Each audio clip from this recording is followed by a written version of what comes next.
Hello दोस्तों, कैसे हैं आप लोग। आज मैं यहाँ बात करने वाला हूँ एक बहुत बड़ी वैकेंसी की, जो कि बेल की तरफ से आ रही है। तो आज हम लोग डिस्कस करेंगे ये सारे वैकेंसीज। ओके, तो देखो यार, बेल का फुल फॉर्म है भारत इलेक्ट्रॉनिक्स लिमिटेड। यहाँ से आज ही एक बहुत बड़ी वैकेंसी निकल के आ रही है आप लोगों के लिए। यहाँ पर देखिए, वैकेंसी जो है वो सारे प्रोबेशनरी इंजीनियरिंग के पोस्ट पर है।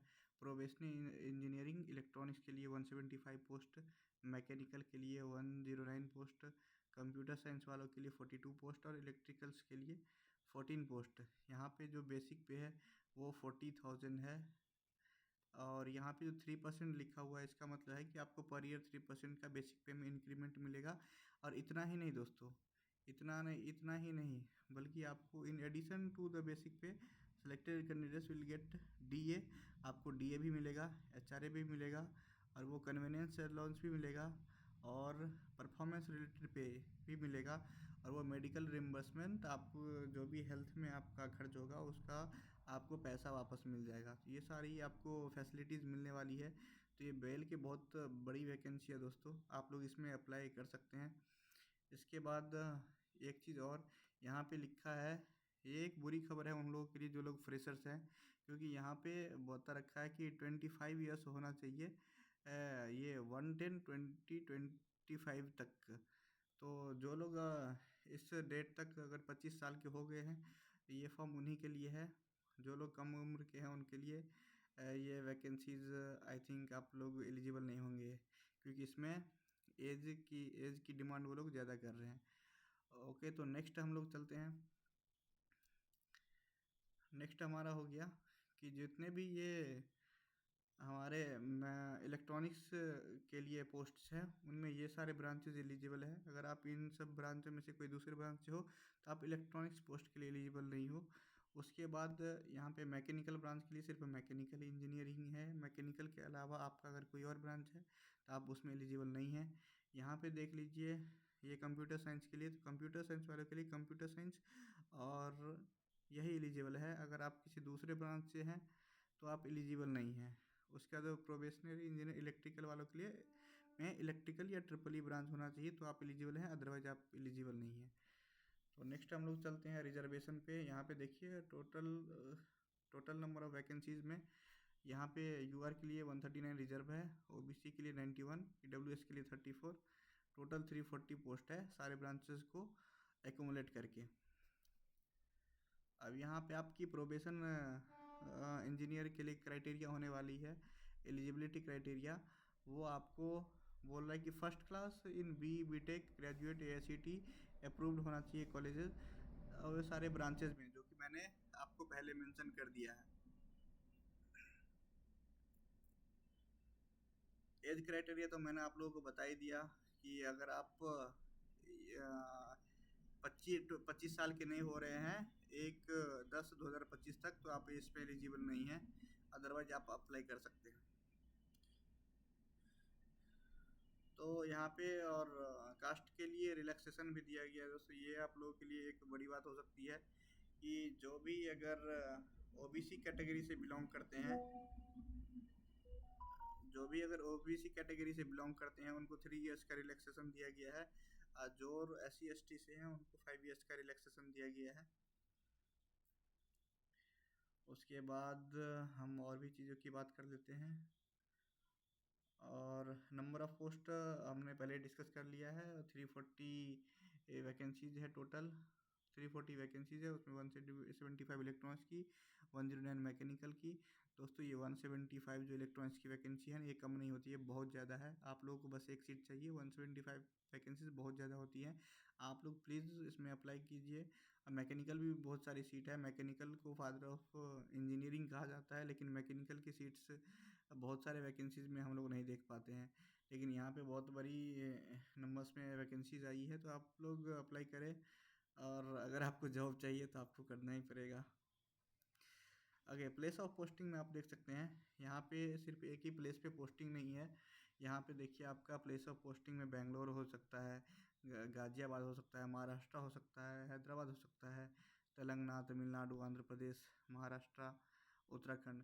तो अगर आप चाहते हैं कि आपका अगर पोस्टिंग किसी नियरेस्ट आपके घर से नियरेस्ट प्लेस पे हो तो आप लोग को इसमें एक चांस मिल सकता है। हो सकता है कि आपको अपने घर के नियरेस्ट वो नियरेस्ट सेंटर पे आपको पोस्टिंग मिल जाए, लेकिन इसके चांसेस बहुत ही रेयर हैं, क्योंकि ये आपको पहले नहीं बताएंगे। आपको पहले इंटरव्यू सब लेके आपको सारा वो सिलेक्शन के बाद जब आप ज्वाइन करने को चले जाते हैं तब आपको बताएंगे ये लोग कि आपकी पोस्टिंग कहाँ होने वाली है, तो आपको ये पहले से पता नहीं होगा। और ये डेट आप प्लीज़ नोट कीजिए, 14th of November 2025, this is the last date of this application. Beyond this date you cannot apply for this one. And there is also, I can see the application fee is 1180 rupees. That is very high. Still, if you want to apply, then you have to apply, then you have to pay this one rupees. So we'll go on to the next thing. तो अब हम लोग बात कर लेते हैं, जो कि ये नॉन रिफंडेबल है, यानी कि जो भी आप 1180 रुपये पे करेंगे वो आपको रिफ़ंड नहीं मिल रहा है। अब मेथड ऑफ सिलेक्शन में हम लोग देख लेते हैं। तो मेथड ऑफ सिलेक्शन में यहाँ पे आपके एक सीबीटी होगी और यहाँ पे एक सीबीटी होगा और इसके बाद ये आपका एक इंटरव्यू होगा। इसमें आपको सीबीटी में आपके क्या क्या कितने नंबर क्वेश्चन पूछे जाएंगे, ये आप इससे पहले आप देख लीजिए कि मिनिमम क्वालिफाइंग मार्क्स 35% है जनरल ओबीसी के लिए और 30% है SC ST के लिए। तो अगर आपका 30% जनरल वालों के लिए और 35% जनरल वालों के लिए, 30% SC ST PWBD कैंडिडेट्स के लिए, तो अगर आपका इससे कम नंबर होता है तो आप ऐसे भी सिलेक्ट नहीं होने वाले हैं। अगर आप रैंक में कितने भी ऊपर हैं लेकिन आपका अगर मिनिमम मार्क्स क्वालिफाई नहीं होता है तो आप लोग सेलेक्ट होने वाले नहीं हैं। तो आप लोग श्योर कीजिए कि आपकी मार्क्स जो है वो 35% से ऊपर ही रहे। इससे कम में तो आप ऐसे भी सिलेक्ट नहीं होने वाले हैं, लेकिन अगर इससे ऊपर होता है तो आपके रैंक के अकॉर्डिंग ही आपका सिलेक्शन होगा।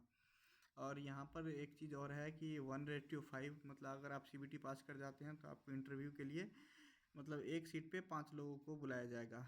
तो जितने अगर 305 नंबर्स है तो उसको 5 से मल्टीप्लाई करके इतने सारे कैंडिडेट्स को बुलाया जाएगा। इतने सारे नहीं, से ज़्यादा ही कैंडिडेट्स होंगे, क्योंकि अगर बहुत सारे लोग एक ही रैंक पे आते हैं तो उन सबको इंटरव्यू के लिए क्वालिफाई किया जाता है, सबको बुलाया जाता है। इसके बाद आपका इंटरव्यू लिया जाएगा। देखिए CBT जो है आपका, CBT मतलब कंप्यूटर बेस्ड टेस्ट, ये आपका 125 क्वेश्चंस रहेंगे इसमें, जो कि आपको 120 मिनट्स में सारे क्वेश्चन सॉल्व करने होंगे, इससे ज़्यादा आपको टाइम नहीं मिलेगा। इसके बाद सिलेबस की बात कर लेते हैं। तो सिलेबस आप लोग अलग अलग ब्रांचेस के लिए अलग अलग होंगे, तो आप लोग प्लीज़ रीड कर लीजिए। अप्लाई कैसे करना है ये आई थिंक आज के लोगों को बताने की ज़रूरत नहीं होनी चाहिए। आपको एक बार लिंक मिल गया तो आपको पता होना चाहिए कि अप्लाई कैसे करेंगे। अदरवाइज़ अगर आपको अप्लाई कैसे करना है इसका वीडियो चाहिए तो आप लोग कमेंट कर सकते हैं। शॉर्ट लिस्टिंग प्रोसीजर देख लीजिए आपका, ये तो मैंने पहले ही बता दिया कि 35% मिनिमम मार्क्स आपका होना चाहिए जनरल के लिए, जनरल ओबीसी के लिए, और SC ST के लिए 30% मार्क्स आपका होना चाहिए।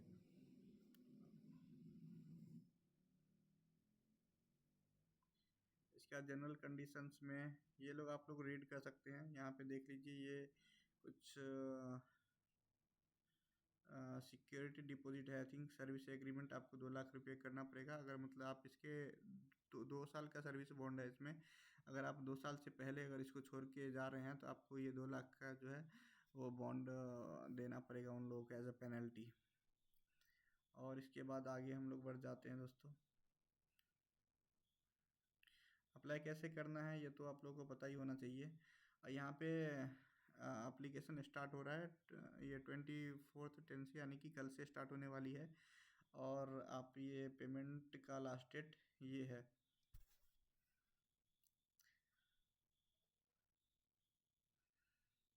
उसके बाद बस मैं काम की चीज़ें आप लोगों को बता रहा हूँ, क्योंकि ये नोटिफिकेशन बहुत ही लंबी है। इतना डेप्थ में हम लोग एग्ज़ाम से यहाँ पे एक ही चीज़ की और भी फ्लेक्सिबिलिटी दी गई है कि आप अपने अकॉर्डिंग आप एग्ज़ाम सेंटर चूज कर सकते हैं। तो एग्ज़ाम सेंटर लिस्ट ये है, बहुत सारे नेम है।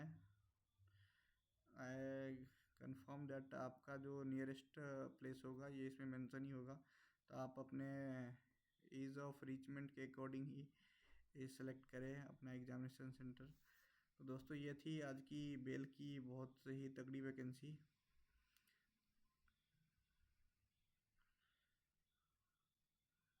और यहाँ पे दोस्तों एक ही बहुत बड़ी बात दी गई है ये, कि आप लोग जो है सीबीटी या इंटरव्यू का जो है चॉइस कर सकते हैं, वो हिंदी में और इंग्लिश दोनों में आपकी की जाएगी।